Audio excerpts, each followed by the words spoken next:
Good morning mga friendship. Kumusta ang inyong araw?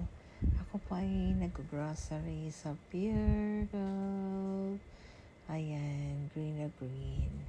Nag-grocery akin ng aming monthly na pagkain. Tapos sinama ko na rin iba para sa tindahan, para hindi naman magmumukhang walang laman yung tindahan ko. So sinamahan ko na rin ng mga chichirya. So, karaniwan po talaga dyan ay pagkain namin.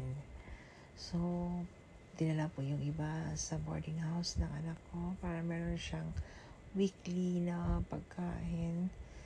At ang bibili na lang niya po ay yung ulam na iba. Ayun na nga po, ayan, nagkaroon na ng laman yung aking tindahan at may mga chichirya na, pero wala pa akong biniling kape kasi yung kape meron pa kami. At ang pinili ko yung kape lang sa bahay. Maura, bye!